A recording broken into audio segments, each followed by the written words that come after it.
I remember the first time that I looked up and saw the other half. I saw Asmodee up in the sky and I was just like, wow. I mean, that's the other side, that's where the other players are, and it's a really cool feeling.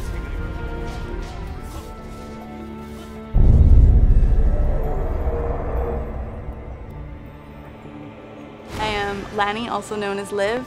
My main character is Liv, and that is actually the same name I go by in the community, and she is a sorcerer. I am many people in game. I really try to play as many characters and classes as I can, just because I get asked so many questions every day about all of them.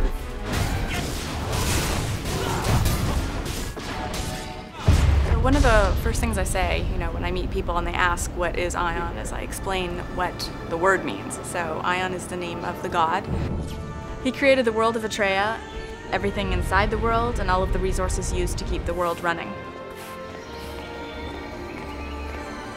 Aion is an extremely cool fictional world that's been torn in half.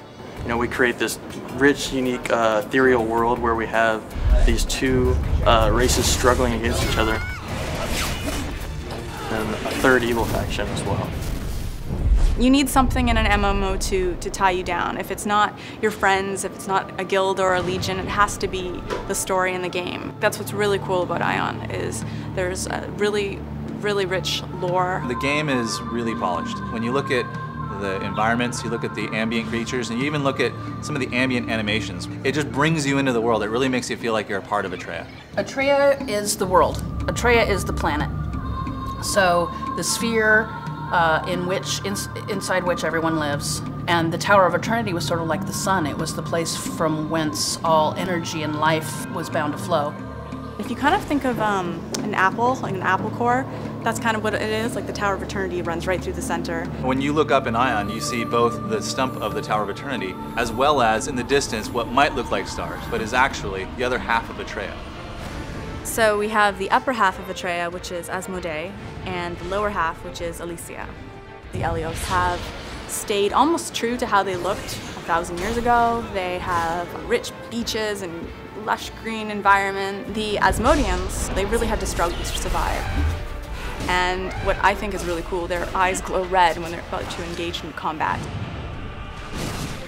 The major story point, the thing that drives the player to move forward, and kind of the overlying arc of the main story would be the destruction of the Tower of Eternity. I think that's really why we're here.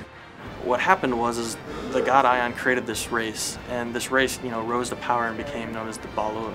And this Balor started to terrorize all the humans on, all parts of the world. And this obviously, didn't go well for either side. There was lots of bloodshed and war and fighting. And that battle occurred and the tower was shattered. Thousands of years went by where they had no idea that the other side had survived, and they started to evolve differently. That's when they rediscovered each other in the abyss. That is in the center of the planet, and that is home to the Valor, and they are AI-controlled faction. We have the three factions, the Asmodeans, the Elios, and the Valor all together in the abyss fighting for eternal power. What Aion does really well is it gives you a sense of purpose, and it makes you feel like you do have an impact in this world of Atreia. When the player begins playing, there's a sort of a mystery about where they came from and what their destiny might be. And it doesn't take long before they realize that they are destined to ascend and become a deva and fight in this sort of holy war. You actually go through a process called ascension. And ascension is this awakening inside of you that happens through a life-altering event. The best part of this is that you actually earn your wings and the ability to fly. You learn you're immortal and you get wings. It doesn't get much better than that. We have this element of flight in the game. Flight, it's added an entirely new dynamic to battle. There's a lot of strategy that's involved with flight. A new way of getting around in the world that MMOs haven't been able to do to this point. The feeling of being in the air and flight is, pretty much unmatched in any MMO out there. You do start off with a basic set of wings, and they're white on the Elios side and black on the Asmodean side. And that's something that you get to evolve and customize and build upon through the development of your character, is adding longer flight ability, adding enhancements to your wings so that you can fly longer. You'll actually see people kind of go into this, do I want to be aerial heavy or do I want to be kind of a ground trooper?